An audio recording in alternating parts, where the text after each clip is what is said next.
Welcome to week 2 of virtual learning or e-learning. I'm here to explain the day 5 packet. I put a lot of color in here and it's just kind of to emphasize different things. I'll also post a picture so this will make more sense. If you have any questions, again, just please ask me. So let's look at what it says for the day 5 reading and writing. I believe this is the first day where you guys are really going to get more into the writing piece. So before it was more just reading, but you guys are going to be doing some writing today. I have some expectations for you as well, so I hope that you guys are really doing your work, and parents, let me know how things are going. Good, bad, do you need some help? Alright, so if we're looking down at the day 5 and we're looking at reading and writing, it says look for a bear, or the students will reread looking for a bear and the problem with ponies. And then they're going to answer the questions that correlate with both of them. So this is the looking for a bear one. And I kind of put mine in an order where right after the looking for a bear, I put those questions that go with looking for a bear. They messed up a little bit, and they said it was going to be questions 9 and 10, but it's 7 through 10. All right, and so those were 1 through 3, and that was for looking for a bear. And then the problem with ponies were questions 4 through 6. And then the questions that correlate with both of them are 7, 8, 9. And I was looking through this, and it kind of looks like question 10 is really more just focused on looking for a bear. So maybe that should have gone with questions 4 through 6, which are the looking for a bear one, which they have this all out of order. Or no, that was 1 through 3. Yeah. So if you want to answer question 10 with these, you can. If not, just answer it anyways and put it with looking for a bear. So for the writing portion that you're going to do today, it says, write about a time you had a disagreement with someone, a friend, a sibling, or a parent, and explain what happened and how the disagreement was resolved. So I'm going to ask you guys to do 5 or more sentences for this.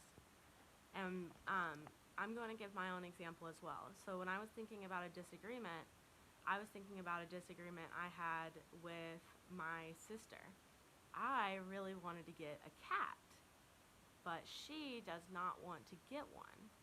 And so we kind of had a disagreement, and we had to talk about. So in my paper, if I were to write about this, I would say my sister and I had a disagreement about getting a cat. I wanted a cat and she did not want one. That's already 3 sentences right there. Okay? And then you could say the reason you wanted a cat, or the reason you wanted something and maybe someone else didn't, and you could give the reason they didn't want it. And then at the end, you're going to give me a sentence or two about how you resolved it. So with me and my sister, she told me all the reasons that she can't have a cat, and one of those being is that she gets very allergic to them, and I just want a cat because I want one. But she started making me think, do I have the time to watch a cat? Do I have the responsibility, and do I have the money to take care of a cat? And I started thinking about it, and then I asked some other friends, and they said, well, I don't think you should get one either. And so I decided I'm not going to get one right now. Maybe when we're not living together or at a different time.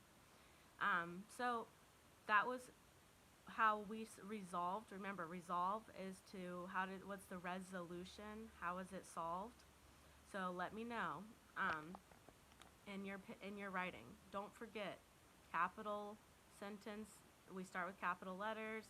We end with periods, question marks, explanation not marks. Don't forget, we don't put capital letters in the middle of our sentences either. All right. So for the next one, it's talking about your math game. Play a math game, and then here's your problem.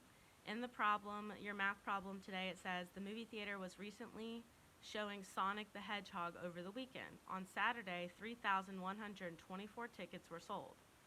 1,572 fewer tickets were sold on Sunday. What is the best estimate of how many tickets were sold on Sunday? So it does not tell you how many were sold on Sunday.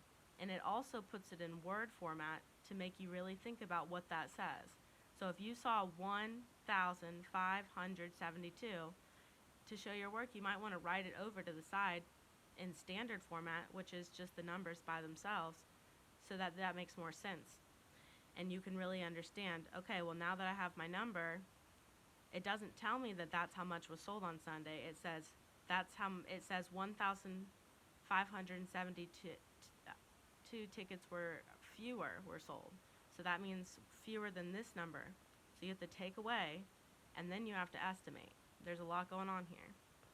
I'm going to be putting out a lot more multi-step problems for math so that we can get some more practice in seeing that we're not just estimating here, we're also subtracting. And we have to subtract before we can estimate.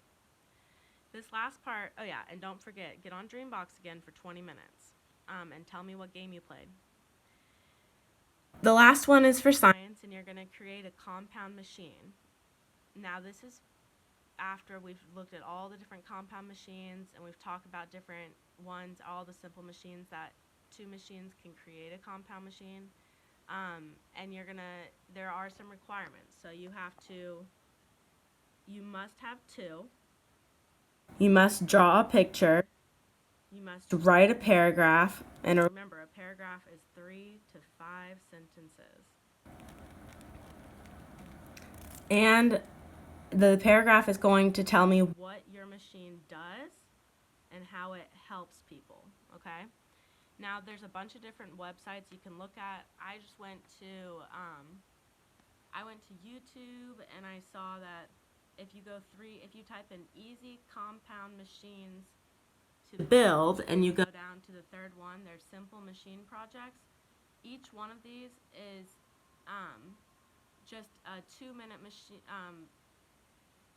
Different projects that you can do. Like the first one is making a seesaw. And even though this is only one simple machine, you can get an idea to make more. So if you go through this, each one is about 2 minutes long, and there's about 4 of them. I think the next one, they're making a pulley. Now these do seem a little complicated, so I understand if you cannot make one of these. I also went to Pinterest, and on Pinterest, I just typed in DIY, do it yourself, compound machines for kids. And a bunch of different things came up. I clicked on one that I thought looked interesting. It was called Popsicle Stick Catapult. And I think the kids would love catapults. And if you just click on the picture, this is a free one. I'm not even logged in anywhere. And it shows you. So in this one, I already see, just looking at the picture, that there's two simple machines. There's a ramp, which is considered a lever, or an inclined plane, and then there is a catapult, which is considered a lever. So if you go down here, they have step-by-step directions on what you need. I'm sure you can get away with not doing a bamboo skewer if you have something else in the kitchen, or if you have any sort of thing that can stab and work, maybe like a pencil, that might work. And just try some of these out. I think it's really good that the kids get something different. I know that you might not have all the material for this, and if you're still struggling to find an activity or to create a compound machine, just let me know, and I will continue to research to help you. All right, so that is all I have. I will make sure that I've posted, if I haven't already, the Simple Machines anchor chart to the Remind app. And yeah, you guys let me know if you need any sort of help. All right, bye.